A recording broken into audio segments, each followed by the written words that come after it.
或者我哋影一影相先。Well, let's take some photos first.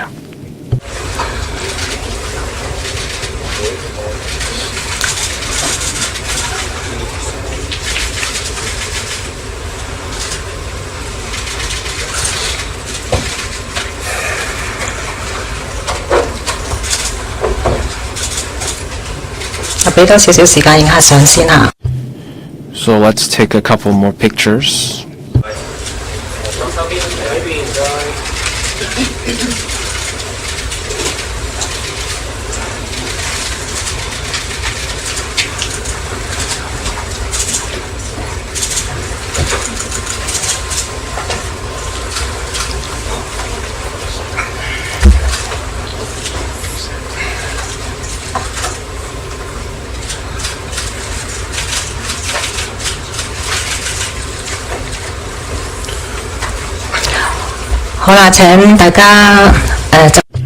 Please have a seat.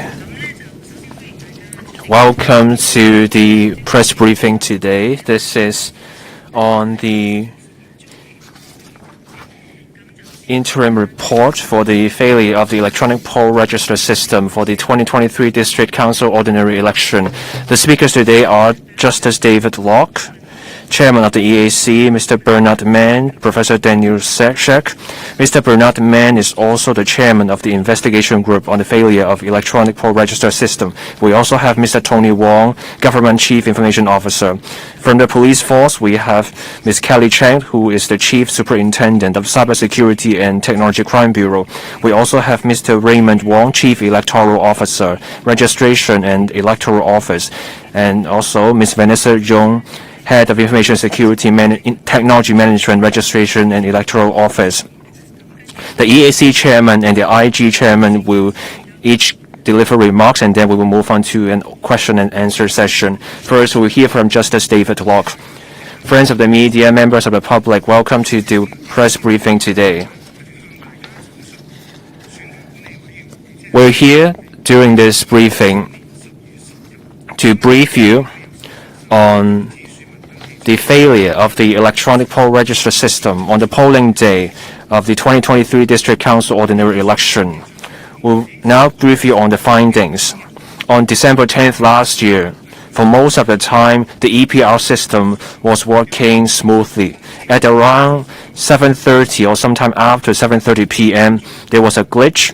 Staff at the ballot issuing counter could not issue ballots using the EPR. Afterwards, the Chief Executive asked the Electoral Affairs Committee to set up a task force to look into the root cause of the incident so that we can prevent similar incidents from occurring in the future. The investigation group is headed by Mr. Bernard Mann, who is also a member of the EAC. The members include people from the OGCIO and from the CSTCB of the police force, and also with staff from the Information Technology Management Division of the REO. The IG has submitted the midterm report to the Chief Executive today. I now invite Mr. Bernard Mann, Chairman of the Investigation Group, who can tell us more about the findings. Thank you, Ms. Justice Locke. The electronic poll register system was there to verify the identity of voters and also help issue the ballots so that we can compile the voting figures for public release. On December 10th last year, starting from 8:30 a.m., the polling started. At 7:30 p.m. that day, some polling stations reported to the Central Command and Control Center about the failure to issue ballots through the system. So we went through the established mechanism to carry out emergency repair. By 8:12 p.m., the EAC decided to activate the fallback system.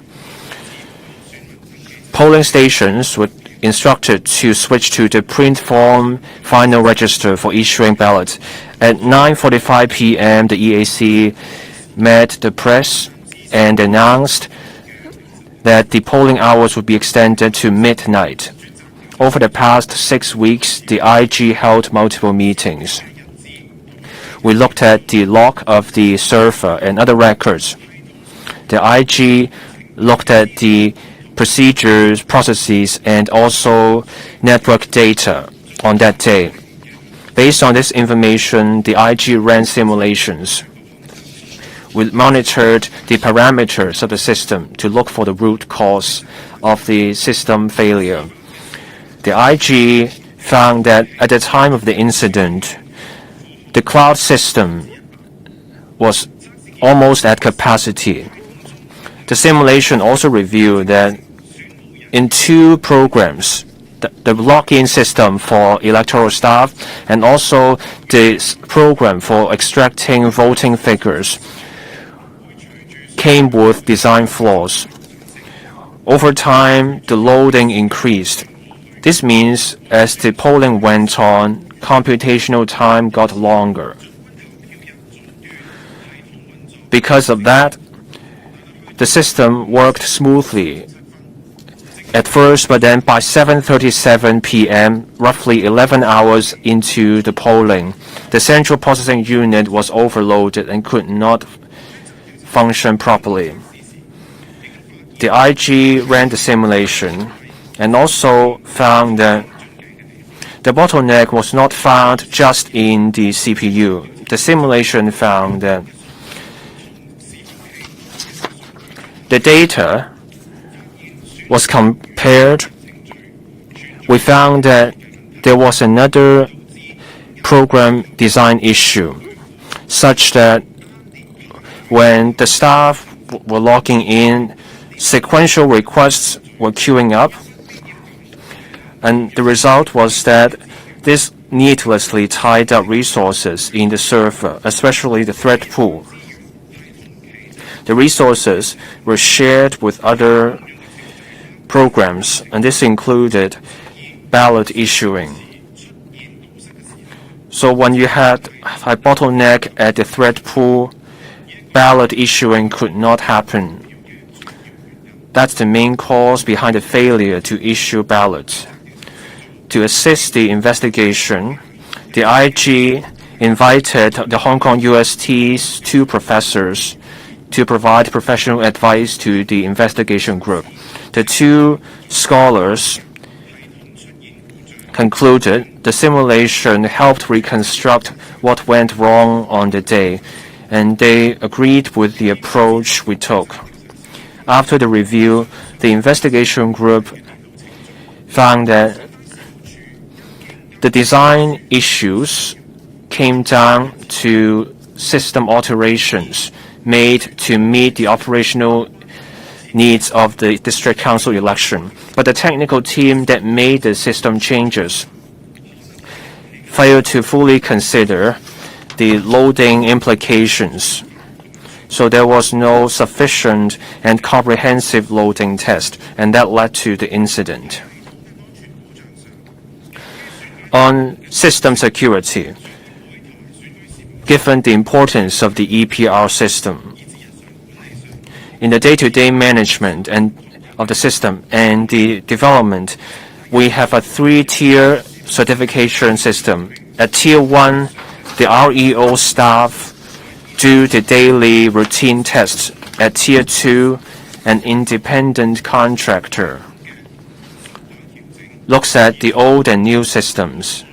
The contractor looks at personal data security, system security.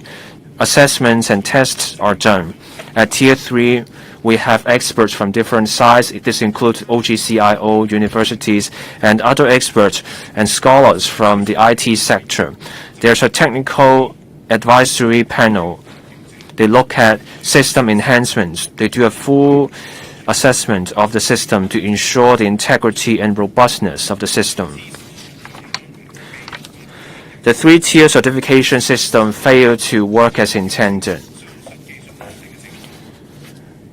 This system failed to see the problem beforehand. The REO's technical team made the system changes. At that point, the technical team did not anticipate the full impacts of their changes. they thought the changes would cause only a minor impact, so there was no sufficient and comprehensive loading test. When the technical team explained the changes to the other two tiers, the technical team did not explain the risks and impact to the other two tiers. So the other two tiers were not alerted to the risks and could not provide the appropriate technical advice. The investigation group will look at how to enhance the role of the other two tiers so that these two tiers can be more proactive in reviewing the decisions made by the technical team of the REO. The investigation group also noted that the EPR system is a closed system.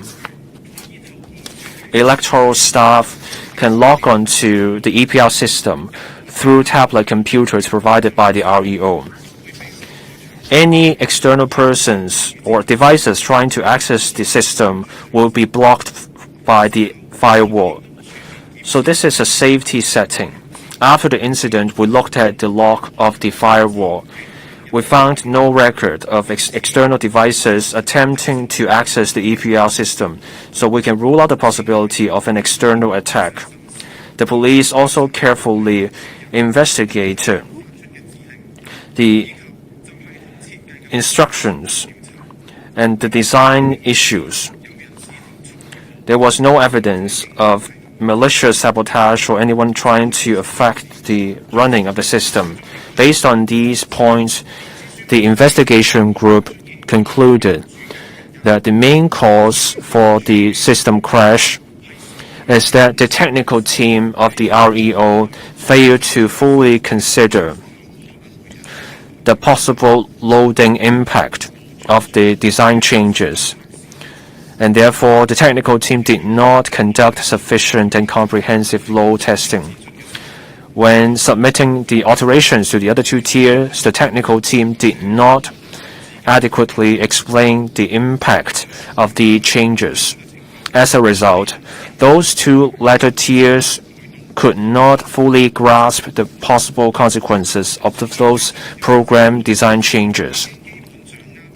The investigation group now has an idea of the root cause of the incident, but the IG will continue to work with experts and come up and follow up on improvement plans so that similar incidents do not recur and improve election arrangements. We want to ensure that future elections will be conducted in a safe and effective manner. Thank you. Thank you, Mr. Mann. The investigation group has submitted a midterm report to the Chief Executive to report such findings. In accordance with the law, within 3 months after the election, the EAC will submit the comprehensive election report to the Chief Executive. The detailed findings on the incident and the recommended improvement measures will be incorporated therein. I would like to apologize again for causing inconvenience to the public. After the technical failure, I appreciate the citizens waited and completed the voting procedures still. And the polling officers have tried their best to resume operations as soon as possible.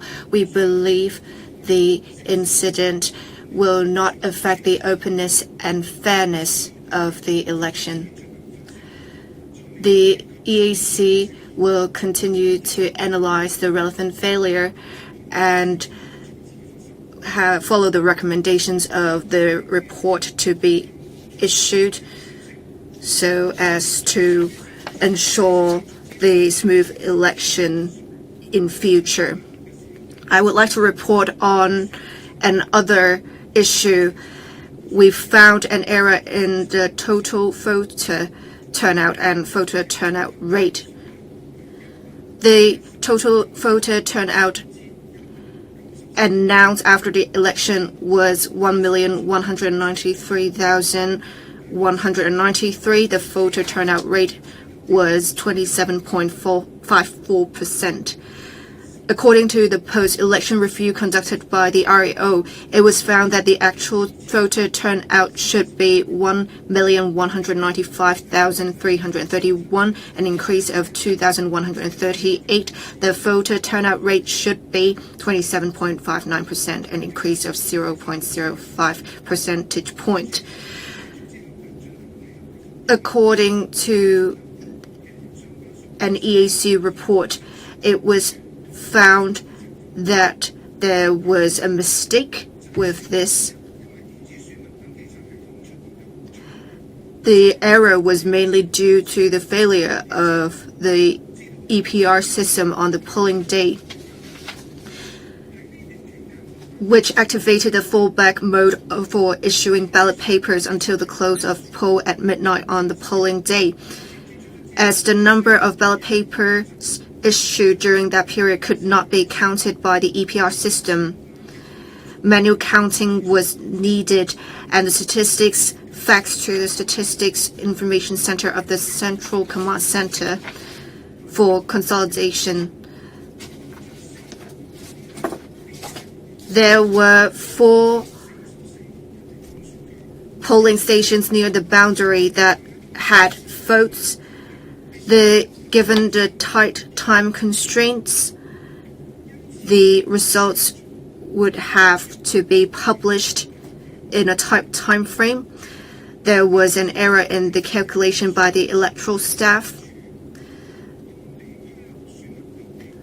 such that ballot papers cast at the polling stations set up in penal institutions and police stations for electors in custody to cast their votes. There are 21 of such polling stations and 2,138 ballot papers cast at these stations. These were omitted from the calculation. However, these ballot papers had been transported to the main counting stations for counting after the close of poll. Therefore, these votes had been counted in the actual counting of votes obtained by each candidate. And the voting or the counting procedures were open for everyone to see. Hence, I would emphasize that the election result was not affected at all. It was just the compiled figures that were affected. The EAC again confirms that the election result was entirely not affected. After the issue has been identified, the issue was reported to the EAC right away, and the EAC directed that data have to be verified again to ensure there was no other error.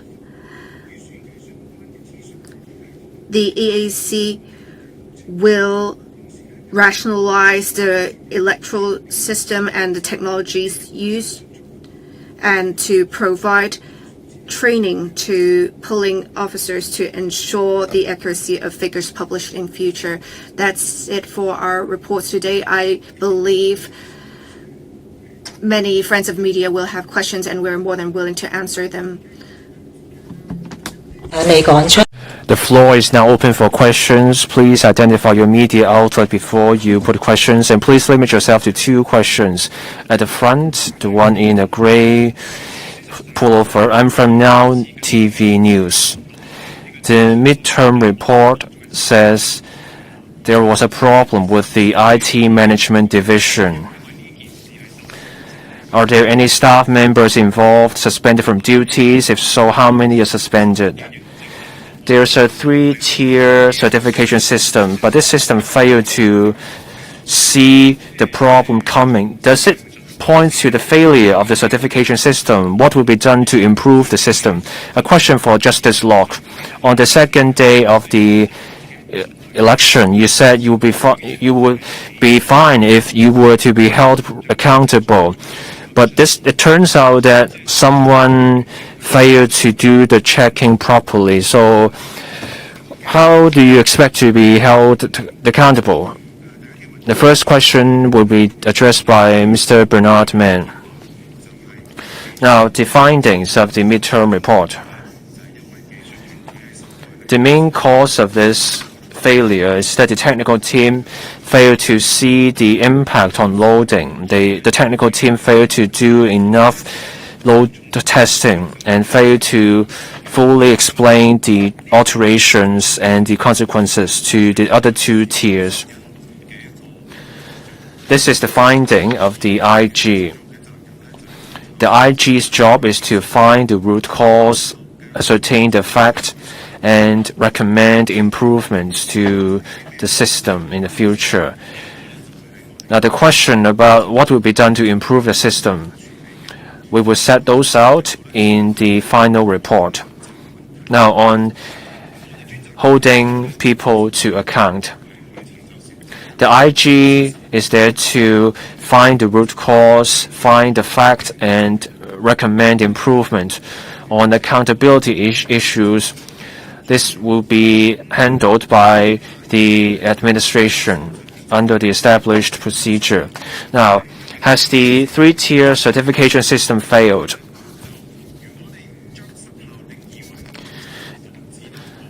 Now, if you define failure as the failure to prevent a glitch, then indeed this certification failed to prevent this particular glitch.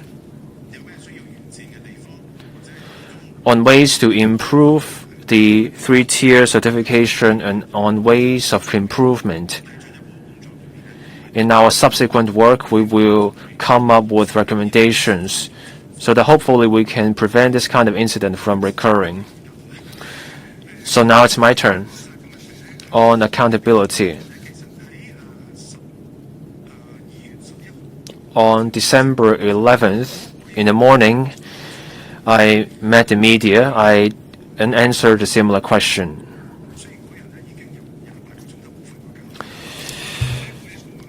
At that point, I hadn't slept for 28 hours. I gave a genuine answer. I have nothing to add to my answer given on that day.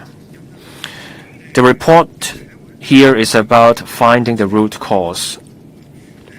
The journalist just said it's the staff under this department who did something wrong. Now, the Electoral Affairs Commission is there to help run an election. Under the law, the EAC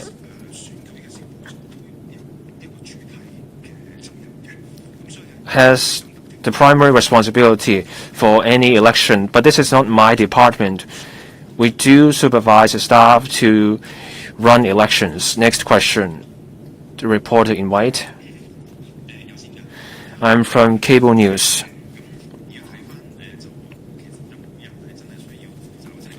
Will anyone be held to account?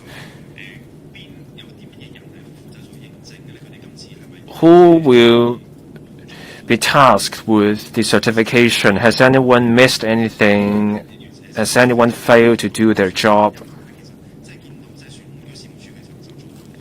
The registration and electoral office made changes to the programs. When were the changes made?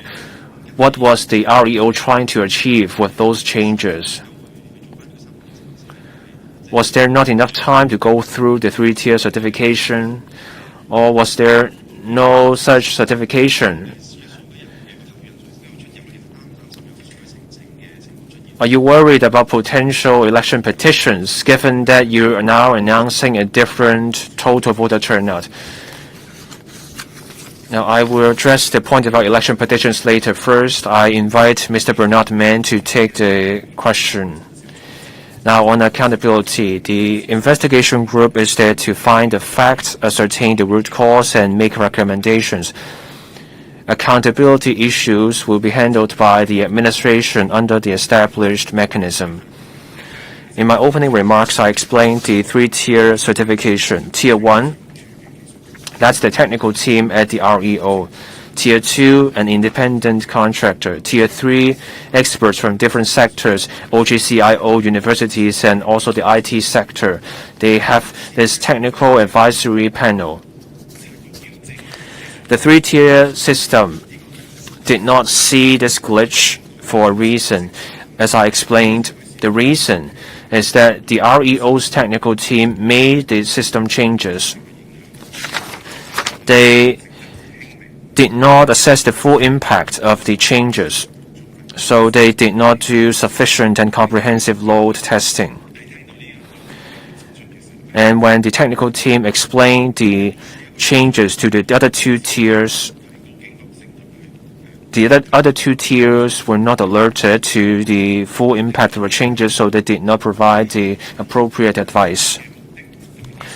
Now, on when and why the program changes were made. From what we know,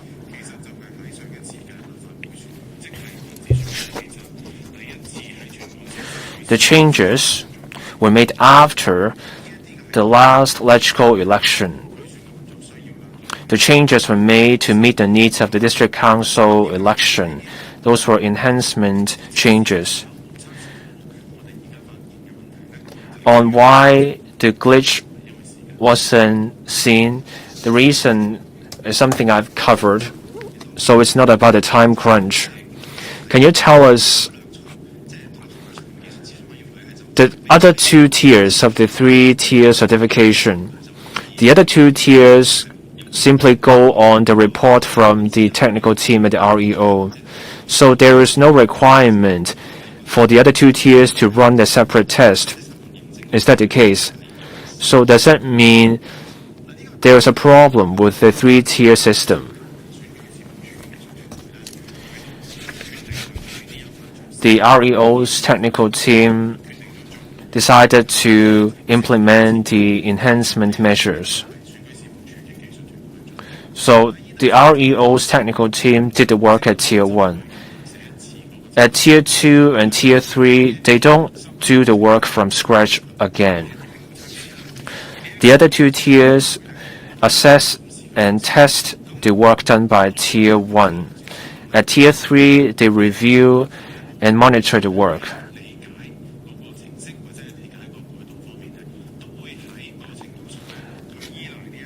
So Tier 2 and Tier 3, to a certain extent, relied on the information from Tier 1, that is the technical team from the REO.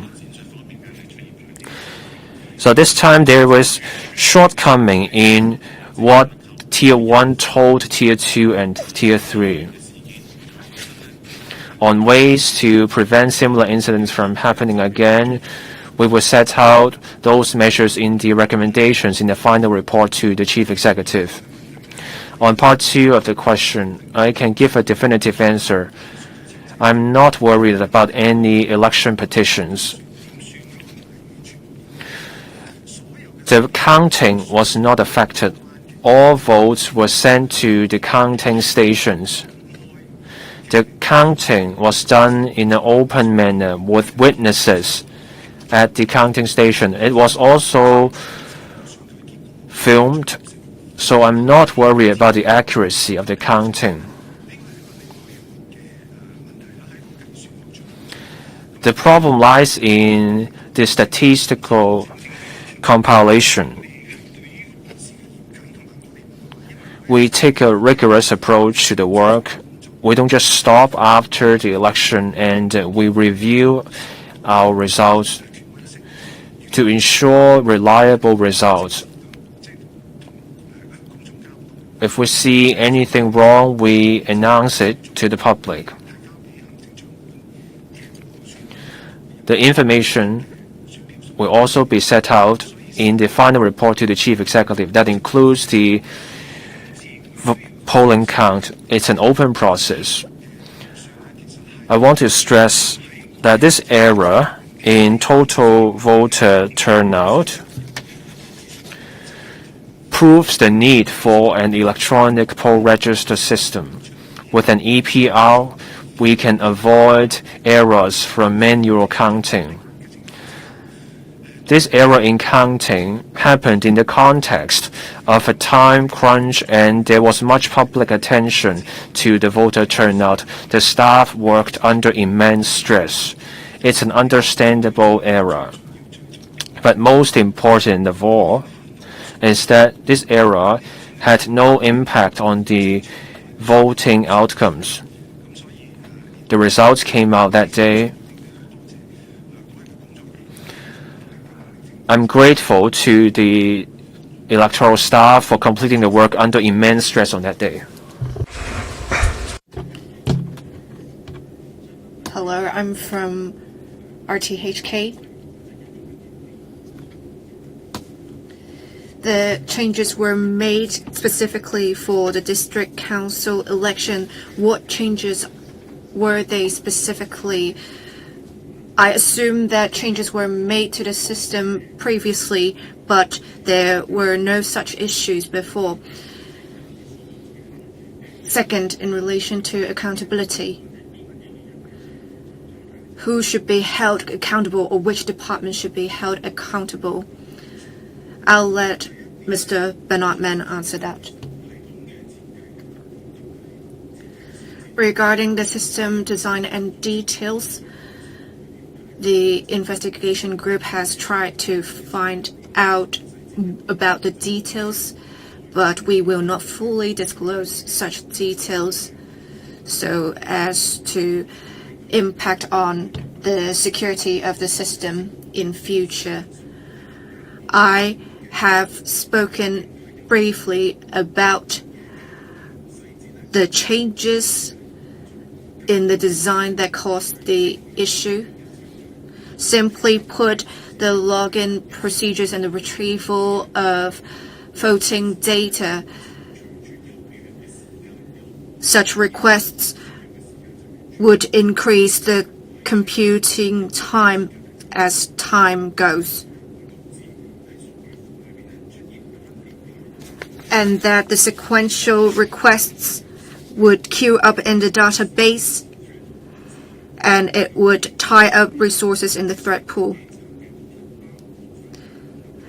As the resources were shared with other programs such as the issuance of ballots.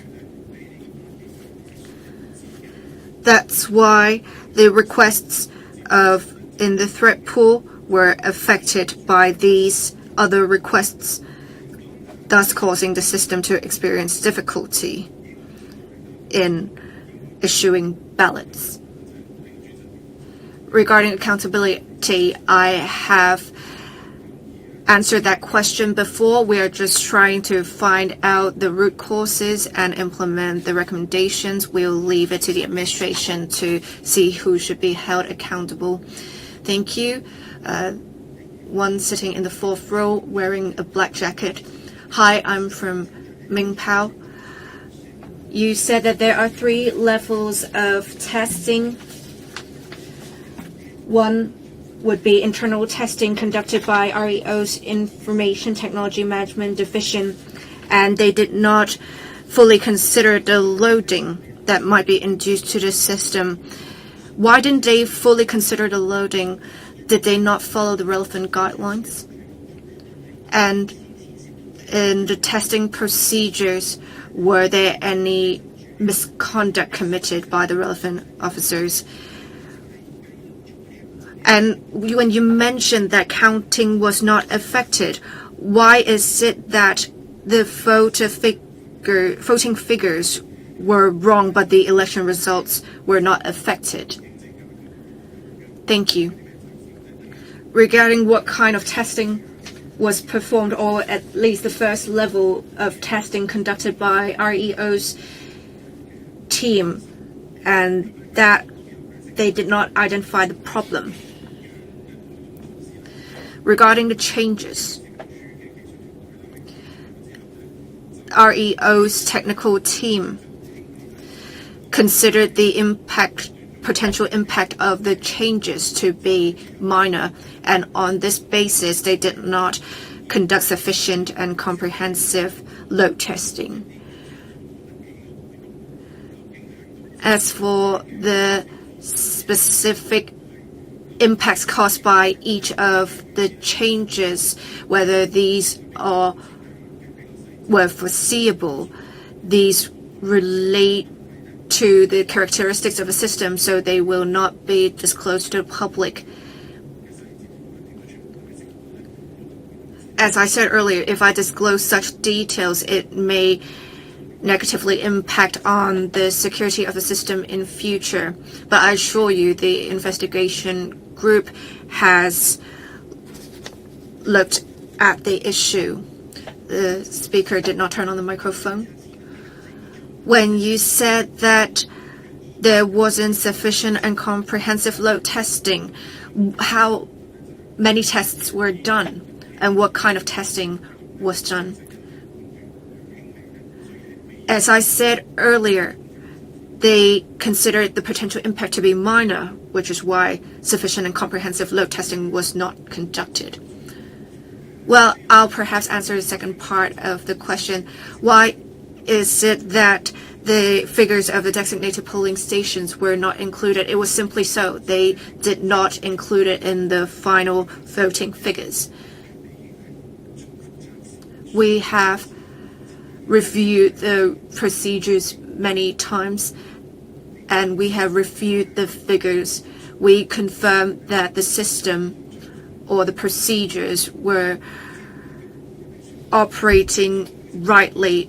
It's just that we found that there was such error, so we asked the relevant bodies to review the figures again, and I can assure you the election result was not affected and the voting figures were amended now. Thank you. I'm from EKEJ. Why didn't you make public the contents of the midterm report?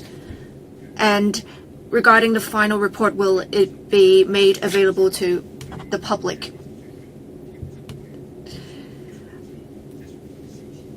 The voting figures of the 21 designated polling stations were not included. How can you make sure similar incidents won't happen again? It was said that the police found no evidence of malicious attempt to sabotage or affect the operation of the system. Should there be relevant occurrences or regarding this incident, will the police look at this from a terrorism or a sabotage angle? Thank you. We have submitted the midterm report to the Chief Executive. We will not make available to the public the contents of the midterm report. As I said earlier, it included details of the system, and that may compromise the security of the system should we disclose them.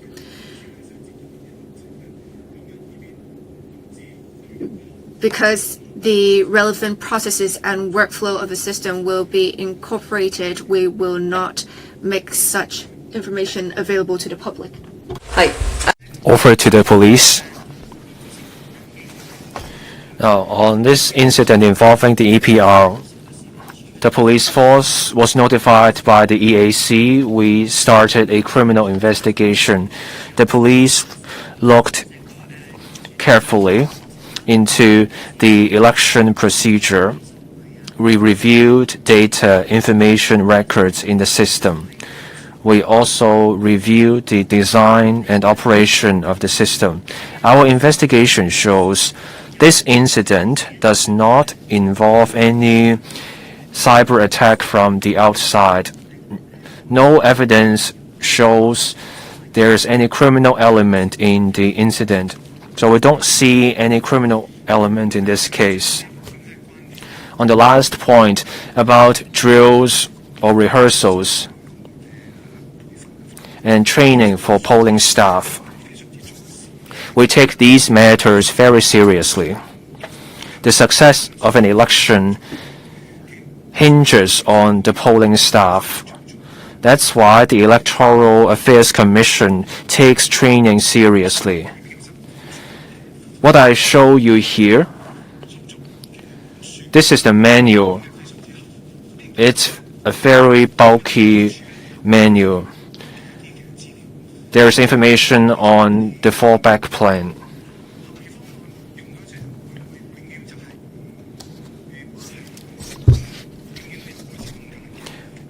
We can always do better. On rehearsals, we explain to polling officers what to do in a case. But no rehearsal will cover every possible scenario. We do our best in staff training. I can say this because of the efforts of our polling staff, we activated the fallback plan.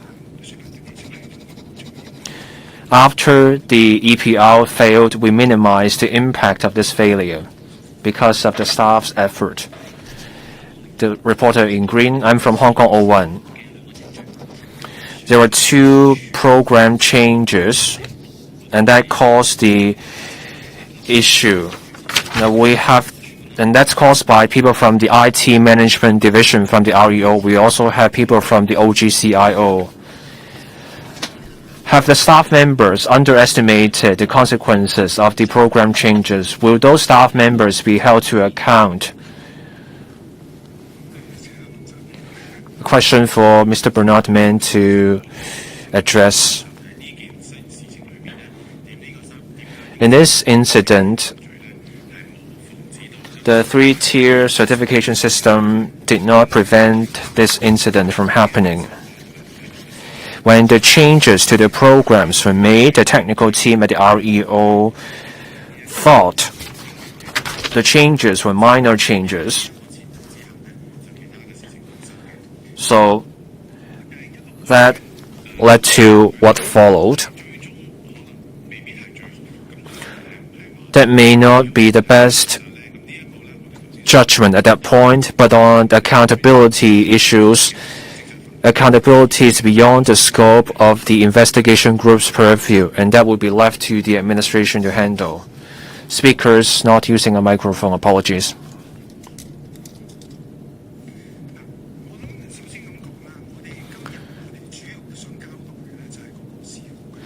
We want to focus on the root cause of the incident, but the journalist's question focuses on accountability.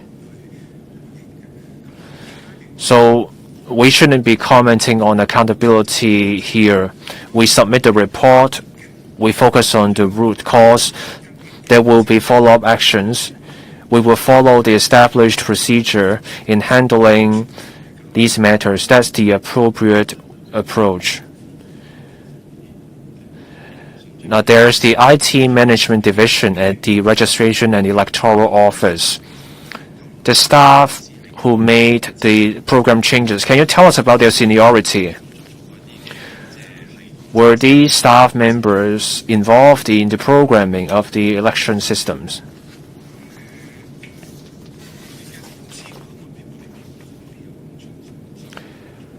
We don't have the information at hand about the seniority of the staff involved.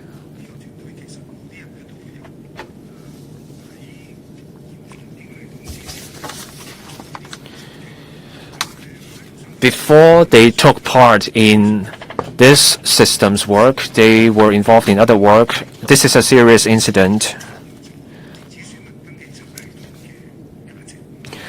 Let's not overlook the value of the EPR.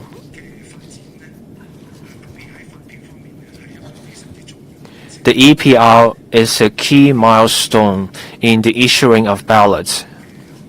The EPR brings many benefits. The EPR brings greater ease for the voter, and it helps save time. In compiling voter turnout statistics, the EPR helps us announce the voter turnout rates faster. So despite this incident, let's not dismiss the value of the EPR. It's hard to design a perfect system. For us, we will take these matters seriously. And when we face a difficulty, we rise to the challenge. That's how we can do better in elections, and that's how we can come up with improvement measures to improve the voter experience and provide more user-friendly arrangements.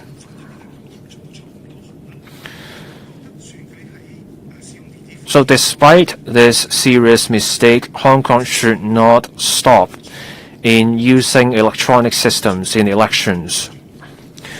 We should not adopt a risk-averse mindset.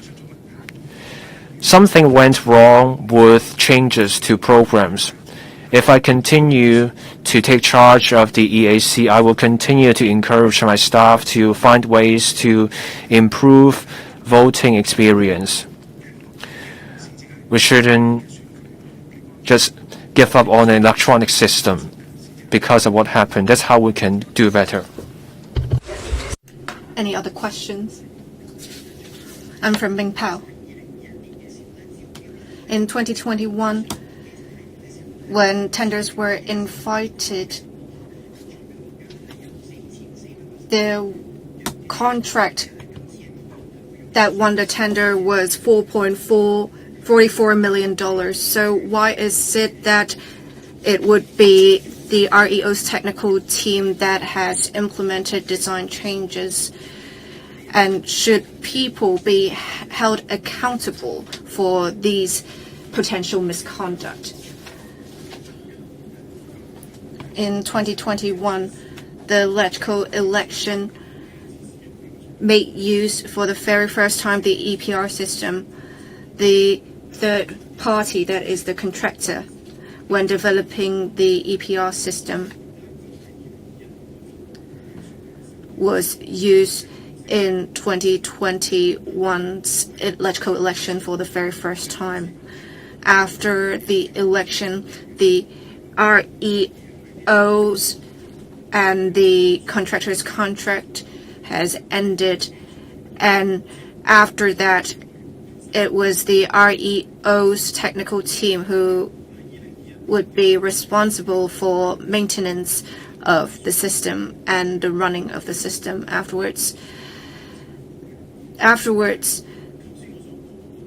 An election was held and nothing went wrong.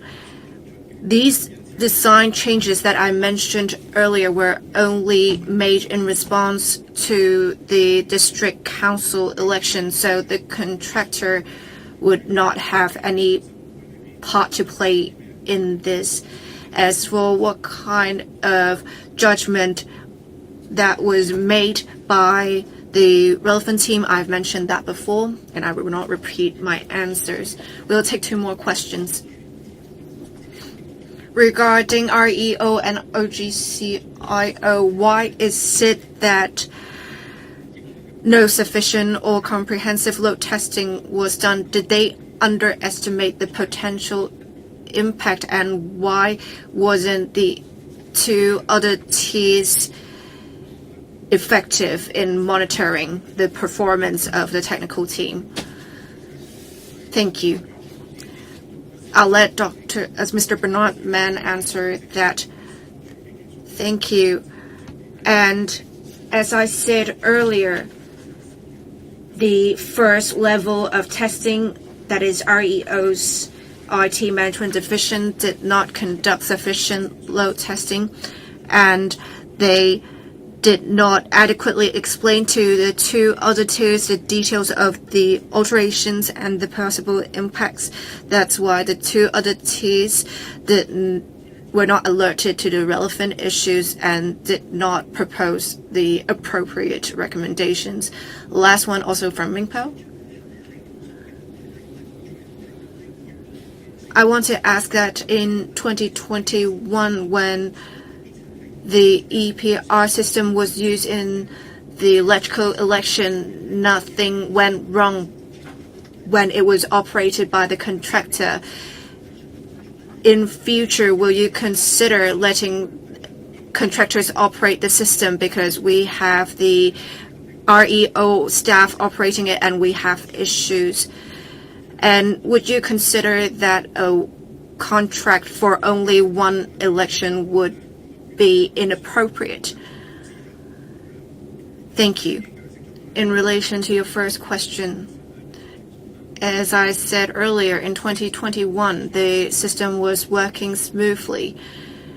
After that, the contract between the REO and the contractor ended, and the REO was thereafter responsible for maintaining the system and enhancing the system. Regarding what measures we can implement in future to prevent similar occurrences, that is what we have to do, and that is what we are tasked to do. Thank you. This is the end of press conference. Thank you.